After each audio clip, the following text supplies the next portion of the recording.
Consideraciones preliminares. La labor docente universitaria de los autores de este artículo, al regentar cátedras como Gramática y Lingüística General, les ha permitido ser testigo, no sin sorpresa, de cómo, al hablarles o preguntarles a los discentes sobre algunos gramáticos importantes como Panini, Bello, Cuervo o Caro, por citar solo algunos, los futuros docentes de lenguas manifiestan su desinformación o desconcierto. Cabe citar aquí la curiosa anécdota de cómo un alumno, cierto día, al escuchar en clase el nombre del genial gramático hindú, Panini, dijo: «Ah, ya sé, esa es la marca de un álbum de fútbol, ¿o no?». Por tanto, existe desconocimiento, total o parcial, por parte de varios discentes sobre figuras importantes, principalmente del escenario de la gramática. El desconocimiento referido y un manejo deficiente de conocimientos gramaticales, transmitido de docente a discente, que podría impedir un aprendizaje certero de una lengua extranjera sobre las bases firmes de una lengua materna estudiada y dominada como objeto, justifica las reflexiones siguientes, dirigidas primordialmente a los estudiantes de idiomas, lenguas extranjeras, español y literatura, lingüística, entre otros lectores, para informarles o recordarles algunos datos biográficos y epistemológicos relacionados con el contenido expuesto en las gramáticas elaboradas por baluartes de tales lides. Todo con el propósito de difundir y hacer presente en las nuevas generaciones esta pléyade de gramáticos quienes, con sus postulados, forjaron en buena medida las bases del universo lingüístico. Por lo anterior, inicialmente se plantea unas consideraciones preliminares sobre la gramática. Aquí se expone unas definiciones y tres grandes perspectivas: la normativa, la descriptiva y la explicativa, de las cuales se coligen, a su vez, la gramática prescriptiva, la descriptiva, la generativo-transformacional y la gramática textual. A más de esto, se elucida un breve fragmento, con su respectiva cita bibliográfica, en donde se puede apreciar en cierto modo la presencia de la concepción de gramática, según cada una de las tres perspectivas 2 enunciadas supra. Posteriormente aparece algunos datos biográficos generales sobre 6 figuras celebérrimas, principalmente en el ámbito de la gramática. Enseguida se propone una mirada global de sus textos gramaticales. Respecto de estos, se hace referencia en forma concreta a unas características, y a más de esto se plantea un intento de resumen del contenido de dichos textos gramaticales. Por último, se propone unas conclusiones. 2. De la gramática. El término gramática, del latín y del griego, se utiliza y se concibe de diversas formas. A manera de ejemplo, véase lo propuesto en la Nueva Gramática de la Lengua Española, 2009 UA. En el sentido más estricto, la gramática es la parte de la lingüística que estudia la estructura de las palabras, las formas en que éstas se enlazan y los significados a los que tales combinaciones dan lugar.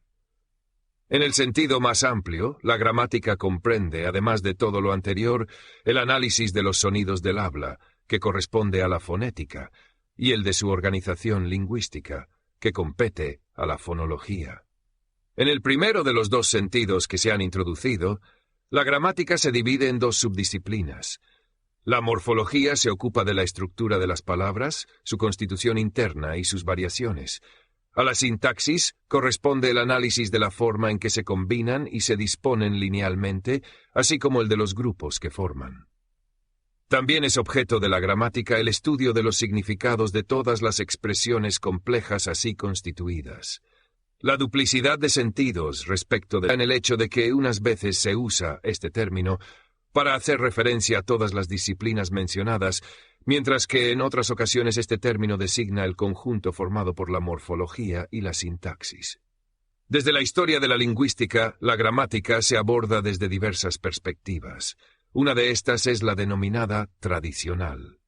Al respecto, siguiendo a Bernal, 1984-15, hay consenso general en el sentido de que, por este término, se entienden básicamente las orientaciones de Platón y Aristóteles sobre la naturaleza del lenguaje, ejemplificadas en el trabajo de los griegos y romanos, las disquisiciones de los medievales Edad Media y el acercamiento prescriptivo del siglo XVIII, siguiendo a Alcina y Blecua, 1975-38, citado por Bernal, 1984. Este título, el de gramática tradicional, es un cajón desastre en el que se engloban más de 20 siglos de especulaciones, desde las raíces del pensamiento occidental, los griegos, hasta los manuales del siglo XX. Especulaciones basadas fundamentalmente en el prestigio de la tradición grecolatina en todos los aspectos de la cultura occidental. Como se sabe, esta clase de gramática tenía como elemento de análisis la palabra. Un aspecto que subyace en la gramática tradicional es la concepción prescriptiva o normativa del lenguaje. Aún hoy es posible encontrar la clásica definición de gramática, el arte de hablar y escribir correctamente una lengua, aunque el hablar no sea aceptado en tal definición por lingüistas afamados. En consecuencia, una gramática, cualquier gramática, suministraba las normas para hacerlo precisamente así, como un arte. Bernal, 1984, 16-17. Complementario a lo anterior, la gramática normativa se puede definir como el conjunto de normas y preceptos establecidos por el uso sincrónico de la mayoría de la gente culta que habla una lengua. La gramática normativa, es el producto de un acuerdo tácito entre los usuarios de una lengua y por eso es arbitraria, convencional, producto de un acuerdo, subjetiva. Rosenblatt y Sanabria, 1968, 102-203. Dentro de esta perspectiva, la prescriptiva, se pueden encontrar definiciones de gramática, como: la gramática de una lengua es el arte de hablar correctamente, esto es, conforme al buen uso, que es el de la gente educada. El bien hablar comprende la estructura material de las palabras, su derivación y composición, la concordancia o armonía que entre varias clases de ellas ha establecido el uso y su régimen o dependencia mutua. La concordancia y el régimen forman la construcción o sintaxis. Bello y Cuervo, 1970, 27-28. De otro lado, se puede concebir la gramática desde la visión de la lingüística descriptiva. La lingüística estructural va a preocuparse ya no por prescribir dar normas sobre la lengua, sino por describirla, mostrar cómo es, cuáles partes la conforman, qué funciones cumplen dichas partes, principalmente en su estado actual, sincrónico, no histórico, diacrónico. Esta perspectiva lingüística, estructural, descriptiva, tiene como elemento central de análisis, de descripción, la oración. Gerhard Brun anota que la lingüística sincrónica o descriptiva se dedica a observar cómo es el idioma en un momento dado, qué formas son las usadas. Brun, 1968-21, citado por Rosenblatt y Sanabria, 1961. Complementario a lo enunciado, la gramática descriptiva tiene una estrecha relación con el denominado estructuralismo lingüístico o lingüística estructural. Este movimiento, como se sabe, nace tiempo después de la muerte de Ferdinand de Saussure y tiene en cuenta varios de los postulados del genio ginebrino. A más de esto, es preciso recordar cómo por estructuralismo puede entenderse la concepción humboldtiana que considera la lengua como un organismo internamente estructurado. Bernal, 1984, 174. La gramática descriptiva, influenciada por la lingüística descriptiva, apuntará, obviamente, hacia la descripción, principalmente de los componentes y de la función de los aspectos morfológicos y sintácticos de la lengua. Un ejemplo de esta visión de la gramática se puede observar en Munguía, 3,4, cuando afirma: las partes fundamentales de la gramática son la morfología y la sintaxis. La morfología estudia, describe cómo se forman las palabras, qué modificaciones sufren para indicar los distintos accidentes gramaticales, género, número, tiempo. Describe, además, cuáles son las clases categorías de palabras, sustantivos, adjetivos, verbos, pronombres. La sintaxis estudia cómo ordenar, coordinar y subordinar las palabras, así como las relaciones que guardan éstas dentro de una oración. Asimismo, la sintaxis estudia la función que cada una de las palabras desempeña dentro del sujeto y del predicado.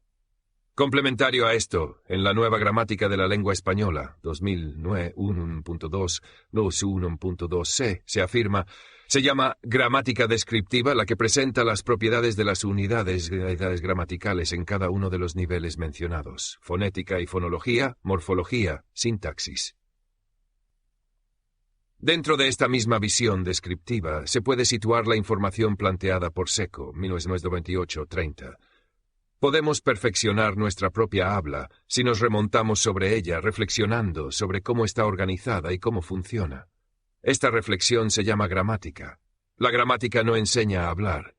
La gramática examina los elementos que constituyen la lengua y la organización y funcionamiento de todos esos elementos. Viene a ser como el plano de una ciudad. No nos lleva de la mano a través de sus calles, pero nos dice cómo está trazada y dónde se encuentra cada edificio. Nos transporta más allá de nuestra habla para mostrarnos el sistema o engranaje en que ésta se mueve. No debe confundirse la gramática, estudio del sistema, constitutivo particular de una lengua, con la lingüística, que o bien se remonta del examen de las lenguas particulares a la consideración del lenguaje en general, y en este caso suele llamarse lingüística general. Con todo, como se ve, la conexión entre una y otra es muy íntima. La gramática se la puede abordar, además, desde una percepción explicativa. Esta visión de la gramática se puede relacionar con a. La denominada lingüística generativa, con su principal figura, el lingüista norteamericano de ascendencia judía Noam Avram Chomsky, y b. La denominada lingüística textual, con su máximo exponente, el lingüista holandés Teun Adriaan van Dijk. Es así como, gracias a la lingüística generativa, algunos estudiosos la llaman gramática generativa, la lingüística ya no solo fue descriptiva, sino también explicativa. Quiere ello decir que uno de los objetos de la lingüística no es meramente la descripción empírica de los fenómenos del lenguaje, sino también la explicación de los mismos. Bernal, 1984, 151. La gramática desde la lingüística generativo-transformacional se va a concebir de una manera muy diferente a las dos concepciones, la prescriptiva y la descriptiva, analizadas anteriormente. Es de recordar cómo, para Chomsky, una gramática es el conjunto finito de reglas que hacen posible la generación de todas las oraciones gramaticales de una lengua y ninguna de las agramaticales. Chomsky, 1971, citado por Bernal, 1984, 233. Y tales reglas son la resultante de una competencia lingüística de los hablantes y subyace por igual en cada uno de ellos. Una gramática, en consecuencia, ha de reflejar adecuadamente la competencia. La gramática, entendida como conjunto finito de reglas capaz de generar solo las oraciones gramaticales de una lengua, y que viene a ser entonces el reflejo de la competencia lingüística del hablante-oyente, se organiza en el modelo chomskiano según tres componentes básicos: el fonológico, el semántico y el sintáctico. Bernal, 1984, 226. La aplicación de algunos de los planteamientos de la lingüística generativo-transformacional se puede observar en González, 1984. Me parece que le faltaba el guión, gramática generativa transformacional. A partir de las teorías de Noam Chomsky, los estudios acerca del lenguaje y de las lenguas se centran en la llamada gramática generativa transformacional. El mismo Chomsky la define como un sistema de reglas que de manera explícita, bien definida, asigna descripciones estructurales a las oraciones. Chomsky, Actos de la Sintaxis. De acuerdo con Félix Casellas, la actual gramática generativa transformacional no se limita ya únicamente a describir y a clasificar, sino que intenta codificar y explicar el proceso del lenguaje. Así, la mejor gramática generativa será la que logre, con un mínimo de reglas, generar el máximo de oraciones correctas. Quien usa una lengua no necesita tener en su memoria una cantidad enorme de oraciones, sino que es capaz de producir o entender un número muy elevado de oraciones con un número limitado de reglas más o menos conscientes y con un vocabulario también limitado. De otra parte, la lingüística, en los últimos tiempos, se la considera como una ciencia del texto. Se sobrepasan los límites de la palabra y de la oración, como unidades de análisis, y el texto se constituye en el objeto de estudio. Respecto de la conceptualización de gramática del texto, es preciso citar las palabras del propio Teun Adriaan van Dijk. Para entender el interés que he tenido por las gramáticas del texto, es preciso recordar que mi primer amor académico fue la teoría literaria. Me centré en el lenguaje literario y quise saber si la literatura podía ser caracterizada específicamente por su uso típico del lenguaje. La razón de ser de tales gramáticas del texto era proveer una descripción explícita y una explicación de las estructuras gramaticales de los textos. La tarea obvia de tal descripción era dar cuenta de explicar las relaciones de coherencia semántica entre oraciones. Van Dijk, 1972-1977. Una gramática del texto necesita dar cuenta, explicar, del hecho de que las secuencias arbitrarias de oraciones no definen un texto, sino, claro está, las secuencias adecuadas de oraciones. Castro, 2000, 6-8. La negrilla es nuestra. Esta visión de la gramática relacionada con la perspectiva de la textolingüística o perspectiva discursiva se puede observar en cierta medida en Alarcos 2027. La lengua se hace patente en cada acto de comunicación de los hablantes. Partiendo del análisis de todos los posibles actos de habla en una lengua dada, se llega a establecer su sistema y las reglas que maneja. En el acto de habla, pues, coexisten una secuencia de signos y otra de sonidos. Ambos componentes, sonidos y signos, están combinados y ordenados conforme a reglas propias de cada lengua. El estudio de los signos y de sus combinaciones es el dominio que se asigna a la gramática.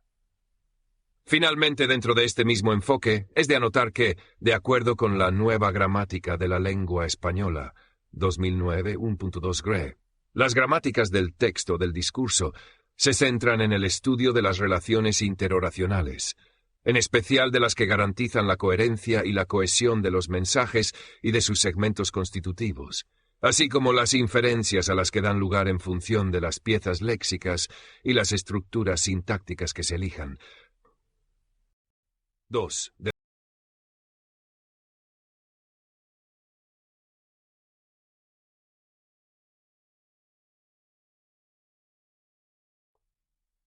3. 6 gramáticos celebérrimos y sus gramáticas: Panini, Dionisio de Tracia, Antonio de Nebrija, Andrés Bello, Rufino José Cuervo Urizarri y Miguel Antonio Caro Tobar.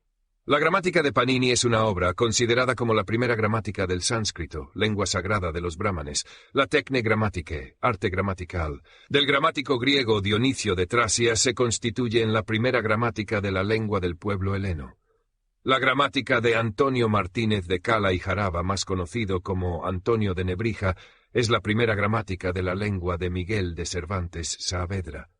La gramática de la lengua castellana destinada al uso de los americanos, de Andrés de Jesús María y José Bello López, es calificada por el eminente filólogo, lingüista, lexicólogo e historiador argentino Ángel Rosenblatt como el primer gran cuerpo de doctrina gramatical del castellano, Rosenblatt y Sanabria, 1968, 10, y la gramática de la lengua latina para el uso de los que hablan castellano de Rufino José Cuervo y Miguel Antonio Caro, se constituye en una obra colosal, elaborada por dos de los más ilustres hombres colombianos de letras.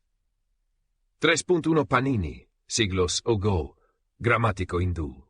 Reunió y estudió las reglas gramaticales de la lengua sánscrita. En su gramática se mostraba cómo se formaban las palabras y qué parte de las mismas era la que llevaba el significado. Los trabajos de Panini y de otros estudiosos indios sirvieron para interpretar los libros sagrados de los hindúes, escritos en sánscrito. Respecto de ciertas características, postulados importantes y de la composición, la gramática de Panini, véanse algunas consideraciones claras y pertinentes, inicialmente de Samuel Estrada Duque, y posteriormente varias del lingüista Jaime Bernal León Gómez. El afán de Panini, monje budista, por producir su obra, no fue más que el reflejo de su preocupación por el aspecto religioso, muy acentuado en las épocas protohistóricas, porque siendo el sánscrito una lengua sagrada, era necesario pronunciar las palabras rituales sin ningún error ni deformación si se quería que los dioses entendieran el mensaje. La preocupación de Panini fue, pues, principalmente la de escribir correctamente las formas clásicas ya desgastadas del sánscrito, para que éste se pudiera enseñar y aprender bien, porque la gente ya no podía entenderlo con claridad, dado el normal e inevitable cambio que sufren las lenguas naturales con el paso de las generaciones. La obra de Panini es la primera gramática que se conoce en la historia de la humanidad. Los conocimientos lingüísticos de Panini permanecieron olvidados durante muchos siglos en la corriente de la historia, puesto que cuando Alejandro Magno invadió a la India, los hindúes no se molestaron en comunicarles sus conocimientos, ni tampoco los griegos se preocuparon por adquirirlos. Más tarde, F. de Saussure y N. Chomsky reconocieron el valor del trabajo de Panini y declararon que de él tomaron muchas ideas útiles. Estrada, 1988, 15.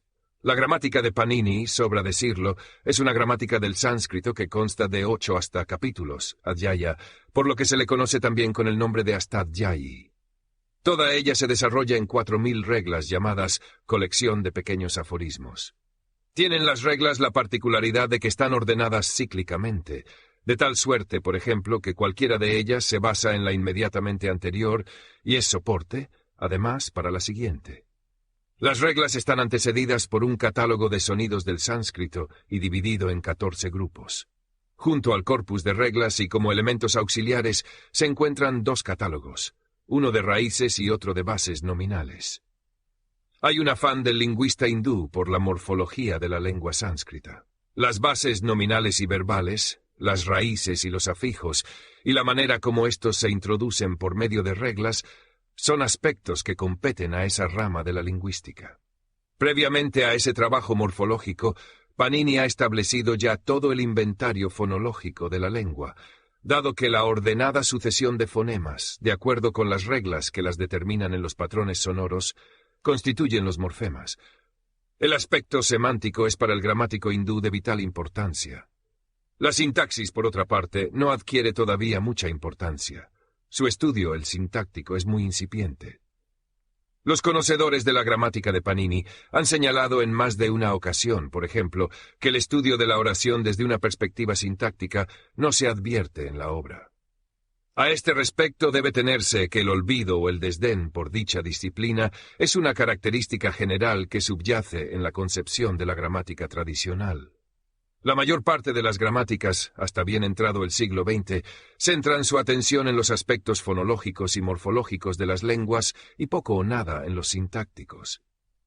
Con todo, el gran mérito de la gramática hindú es su carácter eminentemente descriptivo, y es en este punto donde se diferencia de las gramáticas de los griegos y de las subsiguientes. Panini describe, no prescribe. Siempre se ha insistido en que la concepción descriptiva puede obedecer al modo como consideraban los hindúes la gramática. Por etimología, la palabra sánscrita para gramática es vyakarana, que significa separación, análisis, mientras que para los griegos era techne grammatike, arte de escribir. Alguna diferencia va de una a otra concepción. La lingüística y, por supuesto, la gramática debe a Panini la presentación del morfema cero. Advirtió lúcidamente el hindú que hay formas lingüísticas que carecen de una representación fonológica, al menos en su estructura superficial. La forma española lunes, por ejemplo, carece por sí misma de la característica morfológica del número plural. En efecto, solo por el contexto se puede distinguir. El lunes es aburrido, los lunes son aburridos. Otro tanto sucede con la forma inglesa sheep, oveja. The sheep is eating grass. Para obviar el problema, Panini sugirió colocar el morfema cero allí donde faltaba la marca, así, plural, lunes más cero, sheep más cero. En el desarrollo de los estudios gramaticales, la perspectiva que primó fue la griega. De haber prevalecido la hindú, el estudio del lenguaje hubiese logrado un desarrollo que solo llegó a alcanzarse en la presente centuria, siglo XX, cuando el estructuralismo lingüístico empleó los mismos métodos hindúes. Tales métodos, evidentemente científicos, tienen por objeto precisamente la separación y el análisis de los diferentes niveles de la lengua. Bernal, 1984, 46-51. 3.2 Dionisio de Tracia, siglo IX, 170-190 aproximadamente. Se le debe el esfuerzo de elaborar su techne grammatike, arte gramatical, difundida por los árabes y base de las gramáticas del griego, del latín y de otras lenguas europeas hasta bien entrado el Renacimiento. Es una gramática muy breve. En ella aparece por primera vez la división de la oración en 8 partes. Lo más importante de la techne grammatike es la morfología. La sintaxis no aparece en ella. No obstante, años más tarde, Sedugias, Apolonio Díscolo la completó con su obra Sintaxis. A más de esto, Dionisio, en su arte gramatical estudia las formas de la lengua más usadas por los principales escritores de la época, la acentuación, las letras, las sílabas, el nombre, el verbo, el pronombre, el artículo, la declinación y la conjugación. Observó que los escritores y gramáticos seguían siempre ciertos esquemas mentales para organizar sus escritos, por lo que decidió darles cabida en su gramática. Evidentemente, Aristóteles influyó mucho en Dionisio, quien en su gramática trata de reproducir los estados mentales o de pensamiento en formas gramaticales que deben seguir las mismas reglas de pensamiento. De Tracia pertenecía a la escuela de Alejandría. Por esto, parece conveniente recordar que, con la conquista de Alejandro Magno y la crisis política y moral de Atenas, florecieron en Egipto las colonias griegas. Dos de las más importantes fueron las de Alejandría y de Pérgamo. En sus estudios, los alejandrinos cayeron en un error que prevaleció durante 20 siglos. Estaban convencidos de que el lenguaje de los escritores atenienses del siglo I era el más puro y correcto. Queriendo preservar esa tradición, dieron desmedida importancia al lenguaje escrito y echaron al olvido el lenguaje oral. El error se conservó durante 2000 años y solo a comienzos del siglo XX el estructuralismo llamó la atención sobre este aspecto y colocó como una de sus principales bases la prelación del lenguaje hablado sobre el escrito. En otras palabras, para el lingüista de hoy es mucho más importante el estudio de la lengua de determinada comunidad lingüística que el que se plasma en las obras de carácter literario. Dicho error de los alejandrinos es lo que se conoce como la clásica falacia.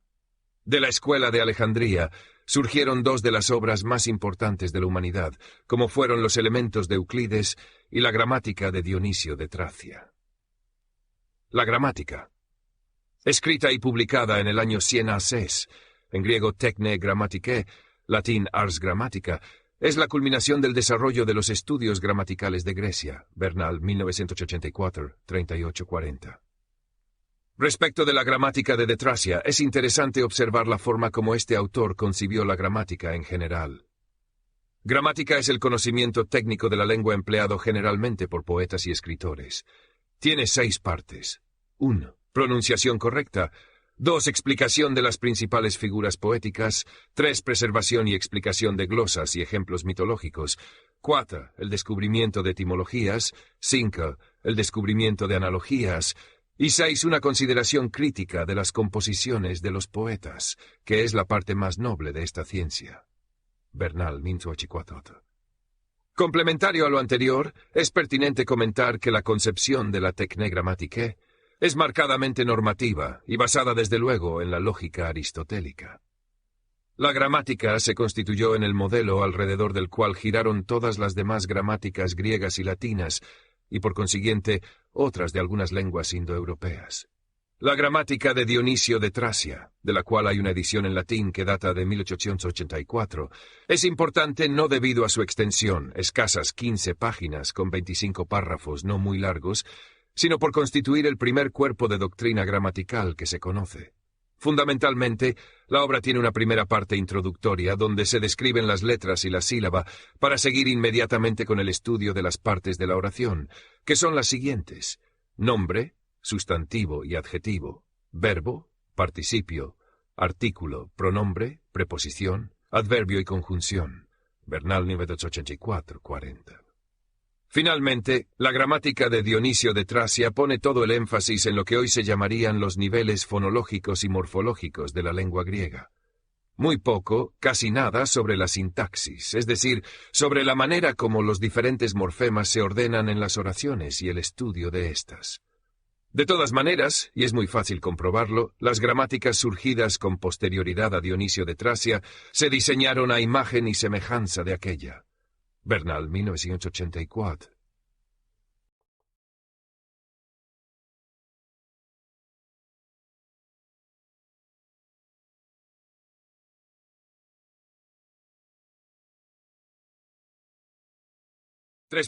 Antonio Martínez de Cala y Jaraba, 1441-1522. Antonio Martínez de Cala y Jaraba, más conocido como Antonio de Nebrija, nació en 1441 en Lebrija, en la provincia de Sevilla. Murió en Alcalá de Henares el 5 de julio de 1522. Fiel a las costumbres humanistas de la época, latinizó y cambió en repetidas ocasiones la grafía de su nombre. Este gramático español empezó sus estudios a los 15 años en la Universidad de Salamanca, donde se graduó 4 años más tarde en retórica y gramática.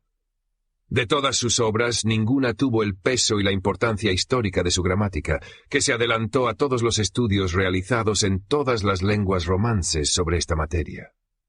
La novedad de su gramática residía en que nunca antes se había escrito una gramática en una lengua contemporánea.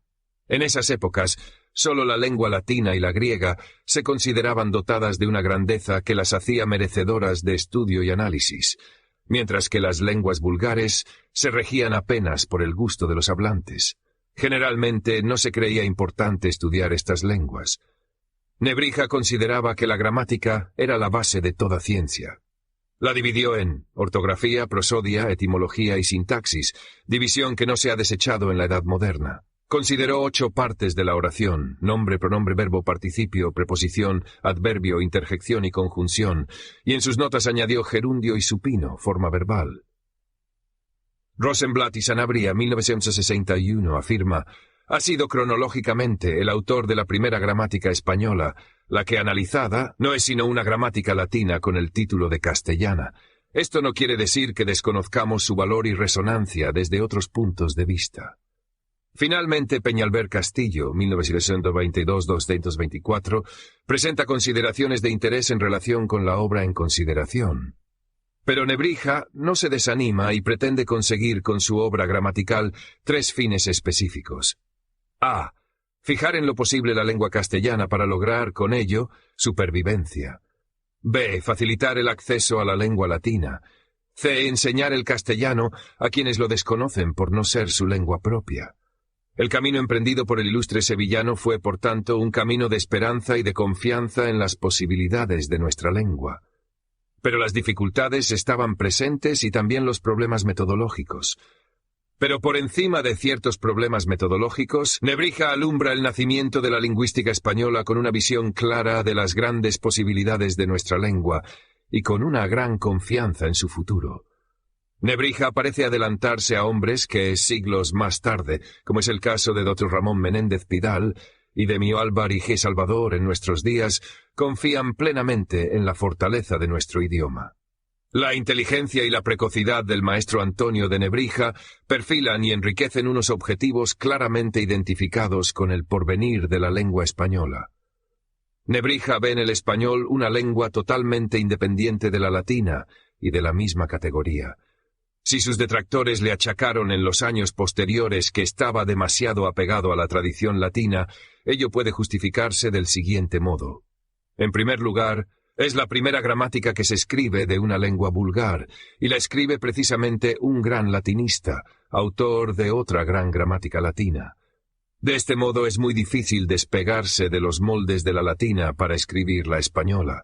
Pero es que, además, Nebrija pensaba que la gramática castellana debía ser útil para los que quieran estudiar la gramática latina, ya que el conocimiento exacto de la lengua materna es una gran ayuda para la adquisición del latín como segunda lengua. En segundo lugar, para convencer a los demás de las excelencias de la lengua vulgar, era preciso mostrar que ésta se hallaba muy próxima a la latina, con la que podía parangonar en suma de artificiosidades. Afirma de nuevo A. Aquilis, gran estudioso de nuestro gramático. Aquilis, Estudio de la gramática de la lengua castellana de Antonio de Nebrija, Madrid, Centro de Estudios Ramón Areces, 1989, pp. 21-22. Citado por Pelaver, 1991-23-224. Nebrija apuesta convencida y razonadamente por la lengua española y consigue salir victorioso de su loable empeño. Empeños como este, como el de Elio Antonio de Nebrija, son los que prestigian a un idioma, le dan vida y le confieren universalidad. Por ello mismo cuesta aceptar las duras críticas que tuvo que sufrir. 3.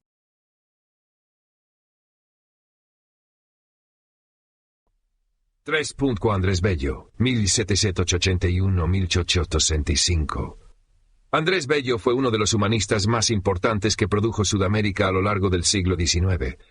Bello fue, al tenor de Torres XVI, el maestro sencillo y comprensivo que luchó denodadamente por infundir en sus hermanos de Hispanoamérica las bases de la cultura europea, y que, clásico y moderno a la vez, por ser representativo de su época y de sus gentes, refleja en su robusta personalidad al hombre de todos los sitios y de todos los tiempos.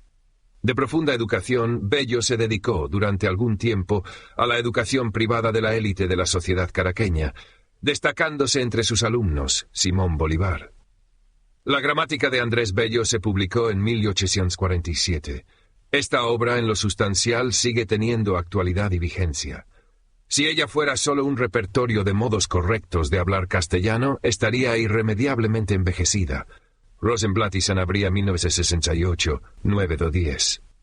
Bello en su gramática plantea una concepción diferente del sistema gramatical del español, la cual, siguiendo a Torres, 1966, Giró toda sobre la funcionalidad de las palabras e hizo del criterio sintáctico, seguramente y sin titubeos, la base firme de su clasificación de las partes de la oración, de la que pende armónicamente toda su doctrina gramatical. Es así como las 7 partes de la oración de Bello: sustantivo, adjetivo, verbo, adverbio, preposición, conjunción e interjección, son para él no partes de la realidad que correspondan a otras tantas ideas o afecciones de los hablantes, ni entidades meramente formales, susceptibles más o menos de variaciones, sino nombres de los varios oficios que les están adscritos dentro de la unidad oracional. Al sustantivo, el de sujeto o palabra dominante; al adjetivo y al verbo, el de modificadores inmediatos, pero el segundo con carácter de núcleo de la predicación; al adverbio, el de modificador secundario; a la preposición, el de nexo entre subordinante y subordinado; a la conjunción, el de enlace de elementos análogos; y a la interjección, un oficio sui generis, indicado por esta tradicional denominación latina que alude a su posición de estar como lanzada entre el discurso. Complementario a lo anterior es de anotar cómo la gramática de Andrés Bello es, más que nada, un cuerpo de doctrina gramatical, el primer gran cuerpo de doctrina gramatical del castellano. Rosenblatt y Sanabria, 1968, 10. De acuerdo con este mismo autor, 38-39, en esta obra gramatical se pueden hallar 4 principios que nos parecen fundamentales en el sistema gramatical de Bello. El primero, analizar lo gramatical con prescindencia de la significación objetiva. El segundo, analizarlo con independencia de los valores lógicos. El tercero, verlo en su propia realidad castellana, libre de la servidumbre de sus antecedentes latinos. Y el cuarto, verlo en su pleno funcionamiento gramatical. Hay, pues, en el sistema 3 principios negadores que tienden a deslindar lo gramatical o a proclamar la independencia de lo gramatical castellano. El cuarto principio es afirmador. Lo gramatical castellano hay que estudiarlo dentro del funcionamiento de la lengua castellana. Bello nos ofrece así, muy elaborado, un sistema coherente, el primer gran sistema de la lengua española. Por eso han podido decir Amado Alonso y Pedro Enríquez Ureña que Bello es el más genial de los gramáticos de la lengua española y uno de los más perspicaces y certeros del mundo. Sin duda, en muchos aspectos su pensamiento a los 100 años de su formulación puede discutirse. Creo que se pueden encontrar en él contradicciones e inconsecuencias. Todo el capítulo 1, estructura material de las palabras, ha quedado envejecido ante los progresos de la fonética moderna. Su interpretación del género neutro con un criterio representacional me parece, por ejemplo, insostenible. El considerar el lo, el llamado artículo neutro, como un sustantivo se puede sin duda discutir. Su definición del sustantivo, una palabra que puede servir para designar el sujeto de la proposición, es insuficiente. El puede servir no define de ninguna manera. La validez misma del criterio funcional como criterio único es objetable. Los hechos lingüísticos escapan a todo encasillamiento unitario, y nunca puede prescindirse del todo de los elementos formales y los valores significativos. No es la finalidad misma del lenguaje la significación. Si hay clases de palabras, pueden esas clases ser enteramente independientes de unos valores significativos. Pero aún así creo también que todo nuestro movimiento gramatical del último siglo gira alrededor de la gramática de Andrés Bello. Desde 1847 las ediciones sucesivas de la gramática de la Academia han ido adoptando parcialmente, sin debida asimilación, sus principios y definiciones. En gramática castellana se puede estar con Bello o contra Bello, pero siempre a merced de Bello. Bello representó en su tiempo el espíritu de renovación de las ideas gramaticales. El mayor peligro, y en él incurren casi todos los maestros de gramática, es creer que la doctrina gramatical está ya establecida, como un dogma revelado, con unas definiciones intangibles, con unos cuadros fijos e inmóviles. Bello tiende a ver lo gramatical como una realidad independiente de factores extraños y a construirla sobre fundamentos de orden específicamente gramatical. 3. Andrés Bello, 1700.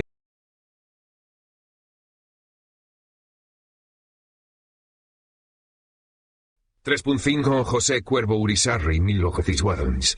En 1865, en compañía de Miguel Antonio Caro, escribió el texto original de la gramática de la lengua latina para el uso de los que hablan castellano. En 1872, comenzó la lectura de los clásicos, subrayando las palabras notables de cada escrito. El léxico, las construcciones sintácticas de todos y cada uno de los maestros de la lengua, este distinguido gramático los fue anotando poco a poco en tarjetas. Así, el 29 de julio de 1872 comenzó Rufino José a trepar la montaña enorme del Diccionario de Construcción y Régimen de la Lengua Castellana, a cuya cima jamás llegaría. En el diccionario, Cuervo establece la acepción correcta de cada palabra, de acuerdo con un contexto, busca su etimología, justifica el uso de cada palabra, la analiza sola o como parte de un modismo, anota la variación que haya podido sufrir a través de su uso y del tiempo, establece científicamente sus relaciones con otras palabras, corrige con razones válidas las construcciones erradas y formula comparaciones entre la respectiva construcción castellana y la de otras lenguas.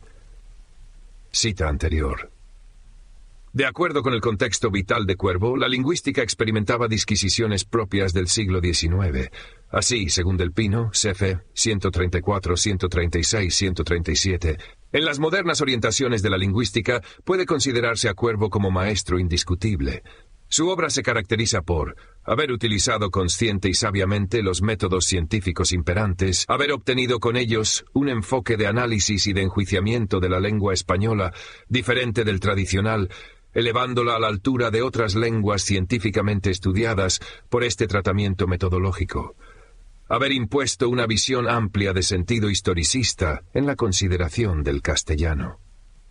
Cuervo emprendió la tarea de anotar y rectificar en algunos puntos la gramática de Abello, para librarla del anquilosamiento y rutina que se produce en el uso de la nomenclatura y de sus clasificaciones. Con ello le infundió un carácter innovador, aplicándole al mismo tiempo los principios científicos de la lingüística. Estos principios fueron: primer principio, la lengua como organismo.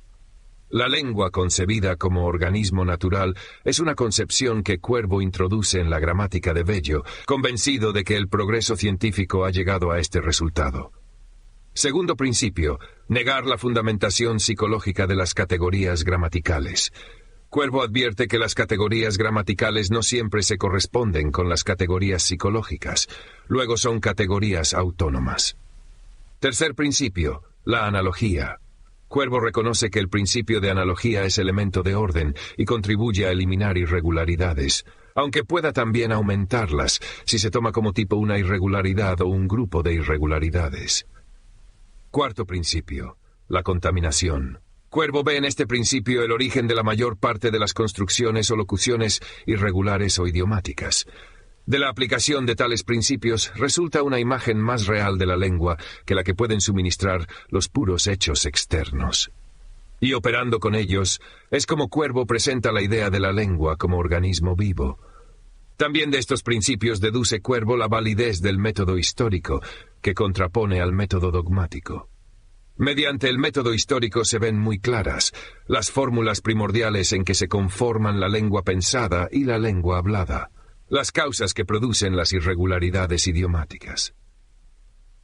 Colocando la explicación causal de los hechos sobre el dogmatismo de las reglas y de los preceptos, se puede llegar a una imagen de la lengua que refleje un desarrollo natural y que aparte de sí la rigidez.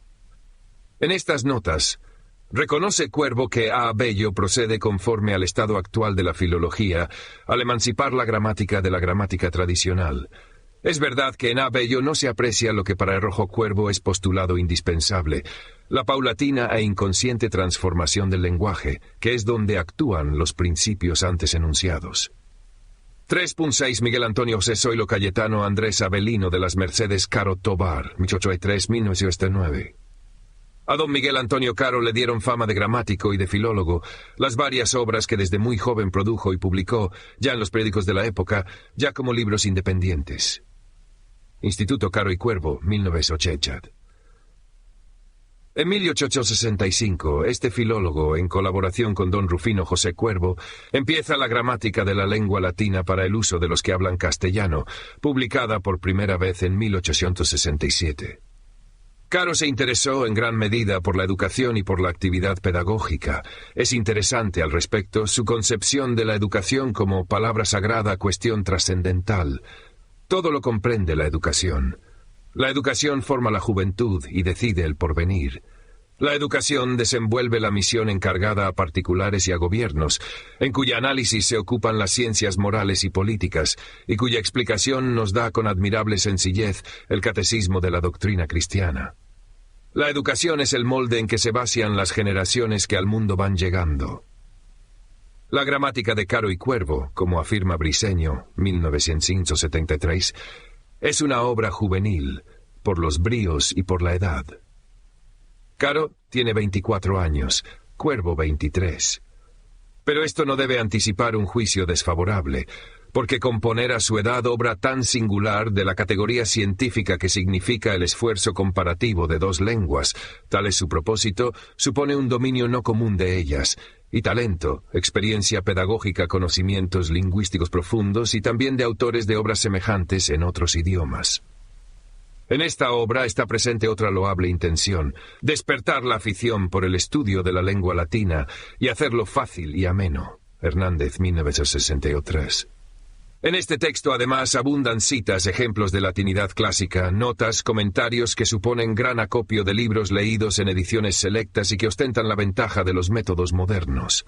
Resaltan en él la claridad, el desarrollo racional de la exposición, el plan tan metódico como ordenado, la sencillez en la expresión y la abundante y sólida erudición.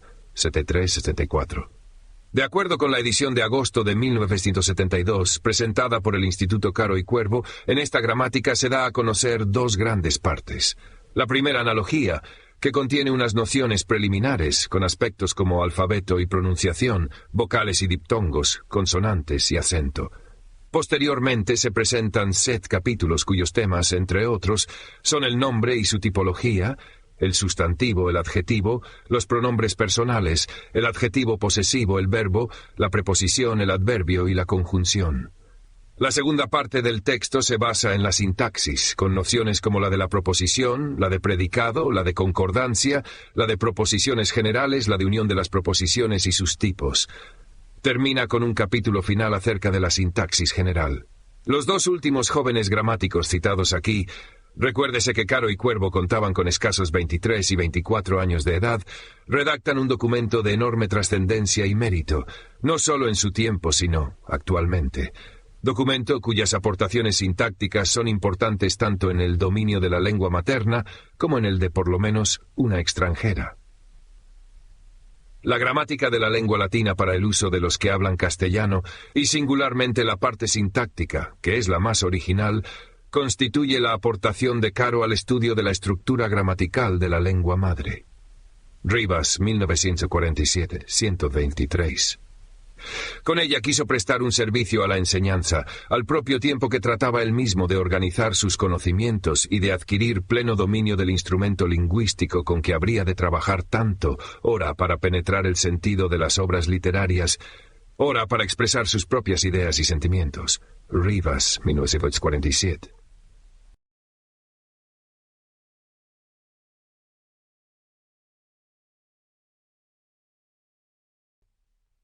4. Corolarios. Si bien se presenta desconocimiento por parte de algunos estudiantes respecto de la vida, obra y planteamientos de los 6 gramáticos referenciados, este artículo se podría constituir en una herramienta que contribuya, sucintamente, a llenar este vacío.